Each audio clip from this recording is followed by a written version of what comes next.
Aku kenal Islam dari para uskup. Saya lahir dari orang tua Katolik yang taat dan bersekolah di sekolah Katolik yang diajar oleh para pendeta dan biarawati yang taat. Kami mempelajari pengetahuan agama kami secara menyeluruh melalui metode tanya jawab yang disebut katekismus.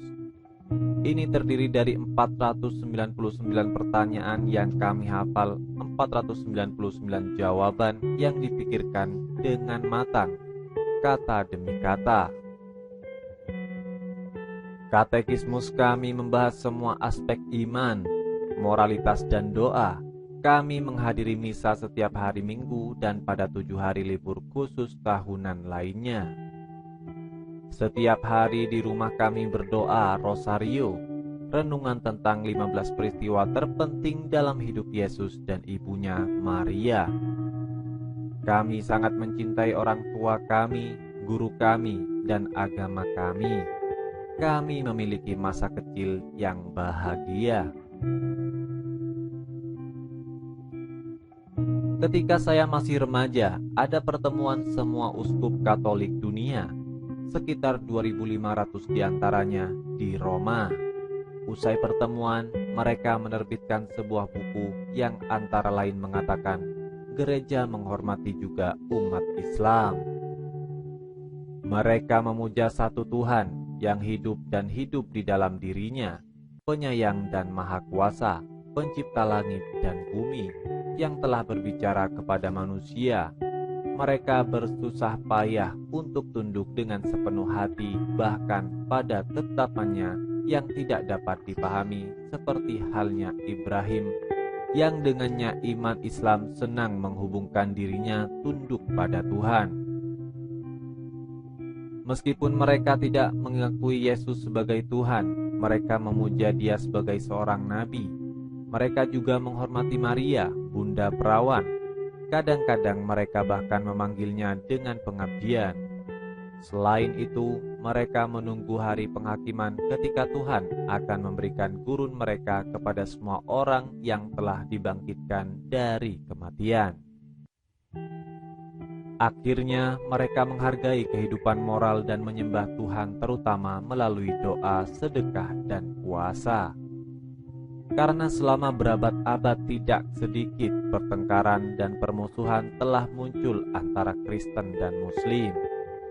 Sinode suci ini mendesak semua orang untuk melupakan masa lalu dan bekerja dengan tulus untuk saling pengertian dan untuk melestarikan serta untuk bersama-sama memajukan demi kepentingan seluruh umat manusia, keadilan sosial dan kesejahteraan moral, serta perdamaian dan kebebasan. Setelah membaca apa yang telah ditulis para uskup, saya memutuskan untuk belajar lebih banyak tentang Muslim dan Islam. Saya menulis ke sebuah masjid di ibu kota provinsi kami. Imam mengirimi saya salinan Al-Quran terjemahan Yusuf Ali dan sebuah buku kecil berjudul Primer of Islam. Saya menyukai buku kecil itu, kesederhanaannya dan pesannya. Ketika Anda berserah pada kehendak Tuhan, Anda menemukan kedamaian. Thomas Aquinas, seorang teolog Katolik yang hebat, ketika ditanya bagaimana menjadi terpelajar menulis, bacalah satu buku, apapun yang Anda baca atau dengar, berhati-hatilah untuk memahaminya dengan baik. Dapatkan kepastian tentang apa yang meragukan. Saya menerapkan nasihat ini pada Al-Quran. Saya dengan cermat membaca terjemahan Al-Quran Yusuf Ali 2 kali dan mempelajari banyak catatan kakinya. Beberapa saat kemudian, Universitas kota kami mengadakan simposium 3 hari tentang Islam yang saya hadiri.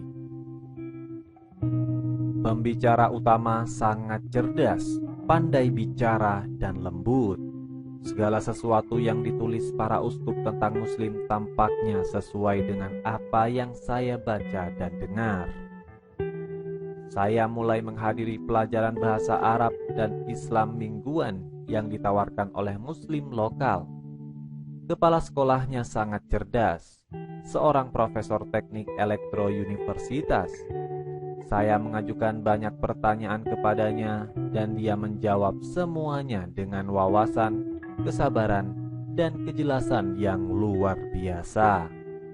Di bawah instruksi, aku segera tahu 5 rukun Islam dan bagaimana melafalkan beberapa singkat bab dari Al-Quran. Dan dalam beberapa bulan, saya menghadiri sholat Jumat pertama saya.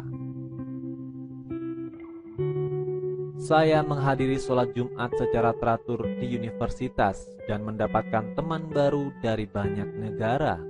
Saya mengambil bagian dalam lingkaran belajar dan membuat kemajuan dalam pembacaan Al-Quran saya.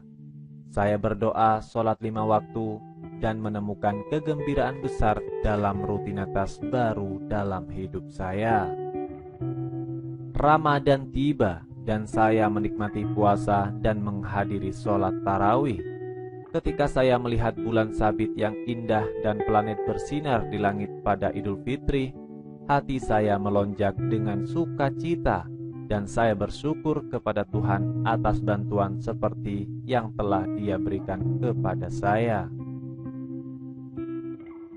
Meskipun terkejut dengan pertobatan saya ke Islam, tidak ada keluarga Katolik saya yang menentang pendapat yang dipublikasikan dari para uskup Katolik dunia. Mereka mendoakan saya dalam iman baru saya. Namun terjadi keterpisahan dalam aktivitas keluarga. Saya tidak lagi berdoa bersama mereka di rumah atau di gereja, dan mereka tidak pernah mempertimbangkan untuk berdoa bersama saya, juga tidak pernah mengunjungi masjid. Saya pindah ke kota lain tidak jauh dari rumah untuk mengajar di sekolah Islam. Saya bisa berkunjung ke rumah pada akhir pekan. Kemudian saya pindah ke kota lain di negara terdekat untuk kuliah. Saya hanya bisa mengunjungi rumah 2 kali setahun. Saya pindah sekali lagi, kali ini ke kota di seberang laut untuk kuliah di universitas lain. Saya bisa berkunjung ke rumah sekali dalam 2 tahun.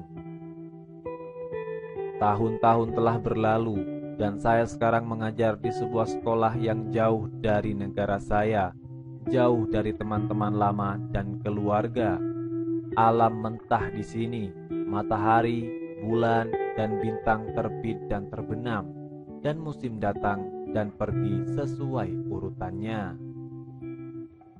Di musim panas, siang hari terasa panjang. Di musim dingin, malam hari. Di musim panas, siang hari tidak pernah terlalu panas. Di musim dingin, mereka selalu dingin. Gelombang laut masuk dan keluar persis seperti yang direncanakan Tuhan. Hutan belantara terbuka lebar mengelilingi kota kami di segala arah kecuali ke timur. Di sanalah terletak lautan, liar dan biru di musim panas, membeku di musim dingin yang suram. Bukankah Tuhan itu hebat untuk menciptakan semua keindahan yang kuat dan liar ini sehingga manusia dapat menemukan kedamaian di dalamnya? Dan dari kedamaian yang tidak terbatas ini, lantunkan Al-Quran dengan syahdu. Seseorang tidak bisa cukup berterima kasih kepadanya atas berkat yang telah Dia berikan kepada saya.